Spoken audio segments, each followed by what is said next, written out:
അല്ല, ഇത് നമ്മുടെ നേരത്തെ പല വീഡിയോസിനകത്ത് ഞാൻ നിങ്ങളോട് മെൻഷൻ ചെയ്തിട്ടുള്ളൊരു കാര്യം കൂടി തന്നെയായിരുന്നു. സോ അത് തന്നെയാണ് നമുക്ക് എന്താണ് സിനിമയ്ക്കകത്ത് നമുക്ക് ലഭിച്ചിട്ടുള്ളത്. പിന്നെ ആദ്യമേ ഞാനൊരു കാര്യം പറയാം, ഞാനിപ്പോൾ കറൻ്റ്ലി ട്രാവലിംഗ് ആണ്. അതുകൊണ്ട് തന്നെ നമ്മുടെ പഴയ ഒരു സ്റ്റുഡിയോ സെറ്റപ്പ് ഒന്നും നമുക്ക് കിട്ടില്ല. ഞാനിപ്പോൾ ഹോട്ടൽ റൂമിലാണ്, നിങ്ങൾക്ക് നോക്കിയാൽ മനസ്സിലാക്കാൻ പറ്റും. സോ ഞാൻ എൻ്റെ ഫസ്റ്റ് ഇംപ്രഷൻ എന്താ എന്ന് ചോദിച്ചു കഴിഞ്ഞാൽ ഞാൻ ഇത്രയും പറയുള്ളൂ. ആദ്യം തന്നെ നമുക്ക് ആൻ്റണി മെക്കിയെ കുറിച്ച് തന്നെ നമുക്ക് സംസാരിക്കാം. നമുക്കറിയാം, നമ്മൾ ഇതിൻ്റെ ആദ്യത്തെ ട്രെയിലർ കണ്ടപ്പോൾ തന്നെ നമ്മൾ വിചാരിച്ചിട്ടുണ്ടായിരുന്ന ഒരു കാര്യം തന്നെയാണ്, ക്രിസ് ഇവാൻസിനെ നമുക്ക് എന്താണെങ്കിലും റീപ്ലേസ് ചെയ്യാൻ പറ്റില്ല. സോ എപ്പോഴും ആൻ്റണി മെക്കി സ്ക്രീനിലേക്ക് വന്നപ്പോഴത്തേക്ക് എനിക്ക് ഫാൽക്കൺ എന്നല്ലാതെ എനിക്ക് പ്രത്യേകിച്ച് എനിക്ക് എന്താണെങ്കിലും എനിക്കൊന്നും തോന്നിയിട്ടില്ലായിരുന്നു. ആൻഡ് അത് തന്നെയാണ് ത്രൂ ഔട്ട് ഈ സിനിമയ്ക്കകത്ത് എനിക്ക് പുള്ളിയെക്കുറിച്ച് എനിക്ക് പറയാനുള്ളൊരു കാര്യം. കാരണം എന്ന് പറഞ്ഞാൽ പുള്ളി കുറേ ശ്രമിക്കുന്നുണ്ടായിരുന്നു, അത് നമ്മൾ നോക്കി നമുക്ക് മനസ്സിലാക്കാൻ പറ്റുന്നത് തന്നെയാണ്. പക്ഷെ എന്നാലും നമുക്ക് ആ ഒരു ക്യാപ്റ്റൻ അമേരിക്കയുടെ വൈബ് എന്താണെങ്കിലും എനിക്ക് തോന്നിയില്ല. പക്ഷേ ഈ ഒരു സിനിമയ്ക്ക് അത് സ്റ്റാൻഡ് ഔട്ട് ആയിട്ട് എനിക്ക് തോന്നിയിട്ടുണ്ടായിരുന്നത് ആ ഒരു ഹാരിസൺ ഫോർഡ്, ആ ഒരു റെഡ് ഹൾക്കിൻ്റെ ക്യാരക്ടർ തന്നെയാണ്.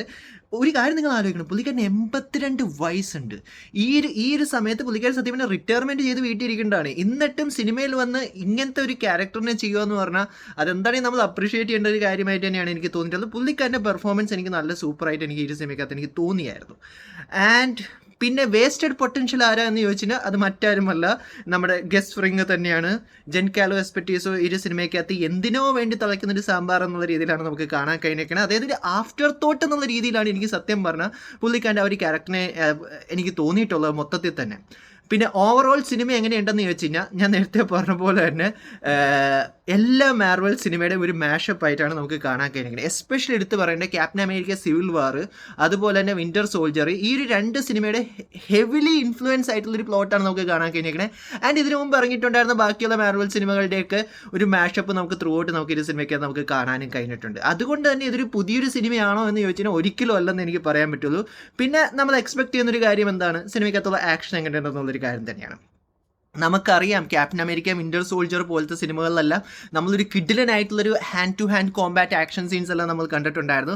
അതെല്ലാം പ്രതീക്ഷിച്ച് നമ്മൾ ഇതിനകത്തേക്ക് പോയി കഴിഞ്ഞാൽ നമുക്ക് പ്രത്യേകിച്ചൊന്നും നമുക്ക് ലഭിക്കുന്നില്ല. ഇതിനകത്തുണ്ട് ഹാൻഡ് ടു ഹാൻഡ് കോമ്പാക്റ്റ് എല്ലാം, പക്ഷേ അതെല്ലാം ഒരു പരിധി വരെ അവർക്ക് എന്താണെങ്കിലും അതിൻ്റെയും ഒരു കോറിയോഗ്രഫി മര്യാദയ്ക്ക് അവർക്ക് ചെയ്യാൻ സാധിച്ചിട്ടില്ല.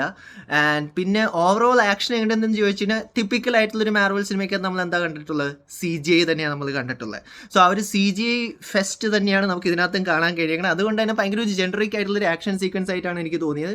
പിന്നെ നമ്മൾ ഓരോരുത്തരും എക്സ്പെക്ട് ചെയ്തിട്ടുണ്ടായിരുന്ന ഒരു കാര്യം എന്താണെന്ന് വെച്ചാൽ അത് റെഡ് ഹൾക്ക് തന്നെയാണ്. റെഡ് ഹൾക്കിൻ്റെ സത്യമായ സ്ക്രീൻ ടൈം കുറവാണ്, പക്ഷെ എന്നാലും ഓവറോൾ ഞാൻ പറയുവാണെങ്കിൽ റെഡ് ഹൾക്ക് ഉള്ള സീൻസ് എനിക്ക് ഇഷ്ടപ്പെട്ടു.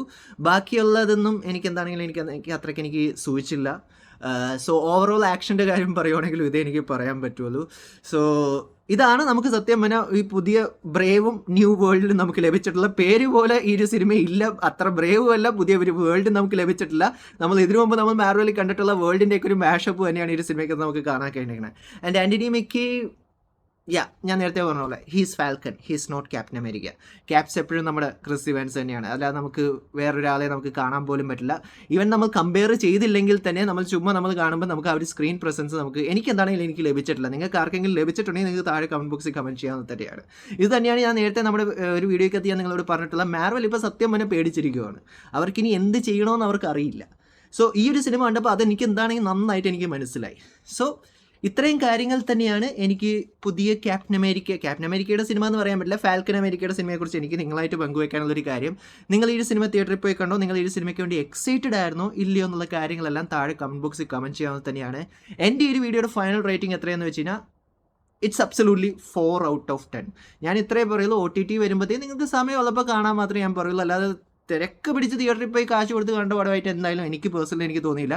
പിന്നെ ഞാൻ പറഞ്ഞു, ഇതല്ല ഞാൻ എൻ്റെ ഒപ്പീനിയനാണ് ഞാൻ നിങ്ങളോട് പറയുന്നത്. നിങ്ങളുടെ അഭിപ്രായങ്ങൾ നിങ്ങൾക്ക് കമൻറ്റ് ബോക്സിൽ കമൻറ്റ് ചെയ്യാൻ തന്നെയാണ്.